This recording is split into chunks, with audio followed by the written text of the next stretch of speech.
Ang mga FA-50PH Light Combat Aircraft ng Pilipinas dumating na sa Australia.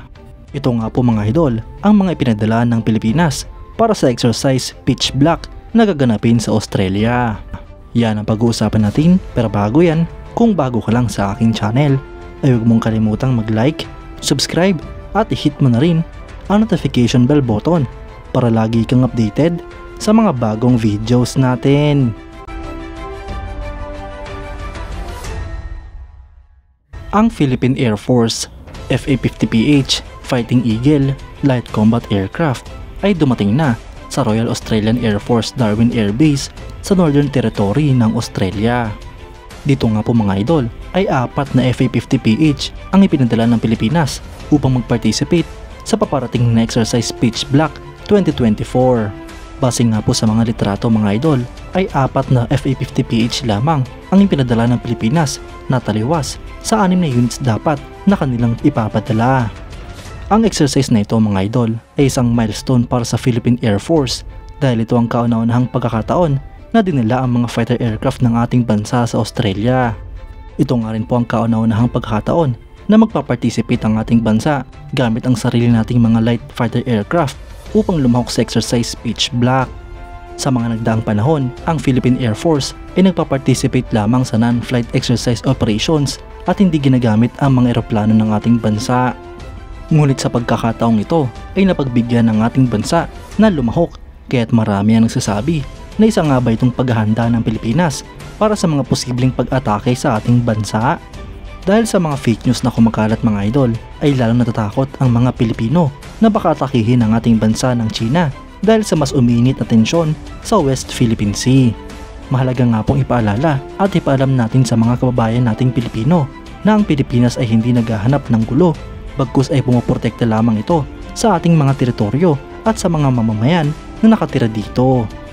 Mahalaga nga pong protektahan ang soberanya ng ating bansa at sumunod sa international law.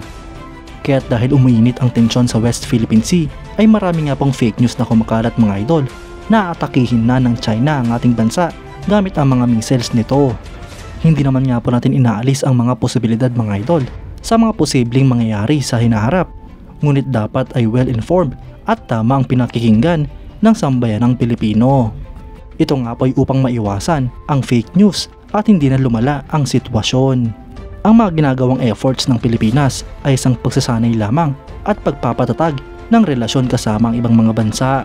Ang mga pagsasanay na ito mga idol ay upang hasain din ang mga personnel ng AFP sa iba't ibang sitwasyon na posibleng mangyari sa hinaharap. Nauna na nga po nating sinabi mga idol ang plano ng Philippine Air Force na magkaroon ng additional acquisition project para sa mga FA-50 ng Pilipinas mula sa South Korea. Base nga po sa offer ng South Korea ay mas malakas at mas advanced ang mga eroplanong i-deliver nila sa Pilipinas kapag nagkaroon pa ng panibagong acquisition project.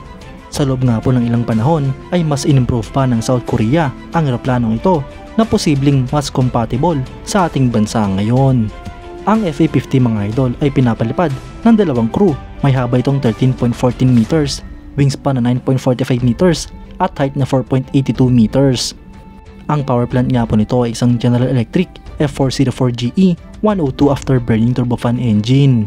Ito nga po ay may maximum speed na Mach 1.5, may maximum range na 1,851 kilometers at service ceiling na 48,000 feet. Para sa armament naman ay meron itong isang General Dynamics M197 20mm 3-barrel rotary cannon na may 205 rounds. Meron nga rin po itong total na 7 hardpoints na pwedeng lagyan ng mga rockets, missiles at bomba. Mga idol, isa nga po ang FA-50PH Light Combat Aircraft sa pinakamalakas na light combat aircraft sa buong mundo. Mapalad nga po ang ating bansa dahil nagkaroon tayo nito, kaya't marami nga po nagsasabi na dapat pang dagdagan ang mga units ng Pilipinas. Kayo mga idol, anong masasabi nyo? Comment down below for your thoughts and opinions. At yan nga lang po ang pag-uusapan natin ngayon mga idol. Maraming salamat sa panonood. Huwag nyo rin kalimutang mag-like at subscribe bilang suporta sa ating channel. Mabuhay kayo mga idol!